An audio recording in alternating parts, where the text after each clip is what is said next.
There's a starman waiting in the sky. I love movies.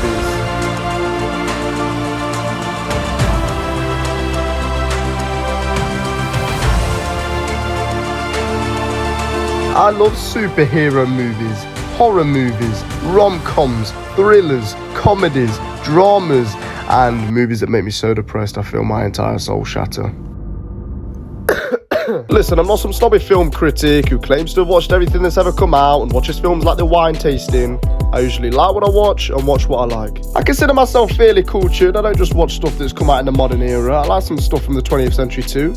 I've even watched The Wizard of Oz, and that's like 100 years old at this point. I feel like I have to say this because so many people my generation have a catalogue of just every Marvel movie, the Hangover films, and Side Men Inside. Hello, bruv. Bruv, I need a Fanta Light, bruv. A Fanta Light and assist token, bruv. Yeah. Thank you, bruv. For example, my girlfriend seriously exclusively watches media that's like 5 years old maximum. Now that I think about it, she didn't even know who, like, Elvis was when I met her. Oh my god. Anyway, but that's why I'm starting this new series where I broaden my own catalogue while documenting and reviewing media that I already have experienced and that I'm yet to discover. So, without further ado, let's cover the first movie in this new series.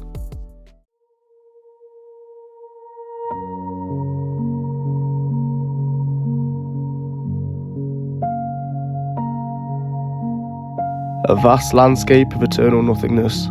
A stretch of mysterious forms of matter and energy that work together to make something so incomprehensible. Space is so big that you can fit every single planet in our solar system in between us and our moon. Earth itself could fit inside the sun about 1.3 million times. And that same sun is about 1,700 times smaller than the largest known star. I'm sure you get my point. Space is big, scary, and we know a bit, but not much.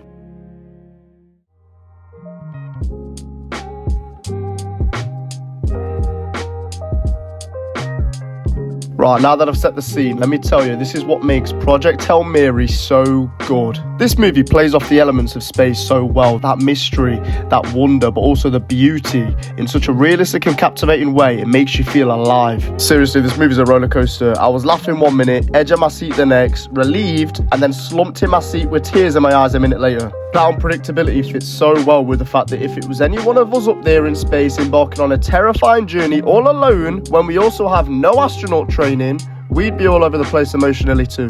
This created a really tense atmosphere that provided me with huge amounts of euphoria whenever our main character experienced a small win. Speaking of our main character, this film is led by Ken himself, Ryan Gosling, known in the movie as Dr. Ryland Grace. It's actually pretty funny, he almost has the same name. Ryland Grace, Ryan Gosling. Anyway, Grace is a normal guy trying to do normal guy stuff. He's a teacher who doesn't have any friends or family, and he has a doctorate in molecular biology, making him a person of interest to this lady, Ava Stratton, played by Sandra Hüller. She tells him the sun is dying and she needs his help to save the sun, therefore saving Earth. We find out that not just our sun is dying, but multiple stars and planets, except for one, which seems strange, so the mission is for the government to send 3 astronauts to space to see what's going on. I also like that it's not spoiled in the trailer that Grace was never actually supposed to be on the mission, but the scientist who was part of the crew died in a lab explosion, leaving no other qualified scientists ready and available other than Grace. We have to watch quite a heartbreaking scene as Ava, someone who's been getting closer to Grace during the research, has to ask him to give his life.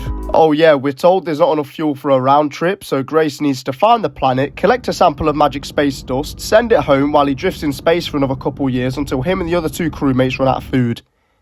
Right. I'm not going to spoil the whole film, but what I really love is Ryan Gosling's performance. We spend 99% of the movie with just him on screen, and he gives a captivating and often hilarious portrayal of a guy way out of his depth. But I'm sure you've already seen from the trailers that Ken's not alone. He has the help of Rocky the alien, who we find out is on the same mission as Grace as his planet is also dying. The dynamic between these two is captivating, and I love how when they first meet, it's almost treated like a horror scene. It's reminiscent of the first Alien film. That quick jump scare actually got me, and I'm fuming about it. But after that, we are treated to a fantastic relationship between two characters who you really end up loving and praying that they both make it out alive. I really enjoyed the character of Rocky, who seemed like a 10-year-old version of Grace, who is equally cute as he is heroic. I am Rocky. I like. The scene where he finds out that Grace isn't going home is heartbreaking, and you sold on Rocky's character if you weren't already by seeing him do something so selfless to save his friend. Another thing I really loved is the fact that we learn that Grace isn't some courageous guy who accepts his destiny and decides that he's going to save everyone and die for us. This guy said, nah, I'm good, tries to run away and gets drugged and thrown on the rocket anyway. Jesus Christ. The fact that this gets revealed to us much later in the film really ups the tension and adds to the stakes, really making this mission seem dire. Like, this guy is our only chance of survival. And Grace gets the opportunity to shed his cowardice in one of the best scenes in the movie. The fast-paced camera movements, along with Grace giving it everything he has to retrieve this shuttle of particles he needs to take home, was amazing and really made me hyper-focused on what was going on. Seriously, the raw emotion he showed throughout the film with the cinematography and amazing visuals showed us so many different layers to Grace's personality, along with the different sides to space.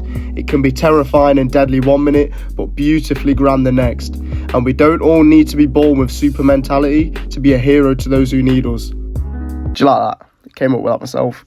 I should also say that this movie is based on a book that came out a few years ago, which I've not read because it doesn't have Subway Surfers playing at the top of each page. Some people have said that they've changed a few things, and I do think that you should keep the book you're adapting pretty much like for like as to portray the author's truest intentions.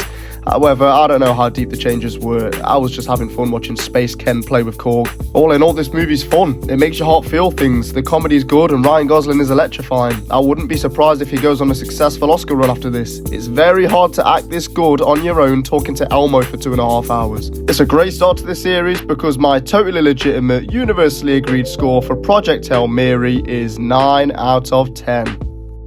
Thank you for watching my first review. I hope I can bring this space something fresh with a younger take on different media. This is something I've been wanting to do for years now, and I finally decided to stop holding myself back and just do it. I hope you can bear with me. I'm still deciding on how I want to stylistically make these videos and the structure on how I even want to review. Let me know if you enjoy a more long-form, in-depth review or prefer a bite-sized quick one. If you prefer spoilers or no spoilers, and if you think I'm perfect and nailed it first time, show some love by liking and commenting on the vid.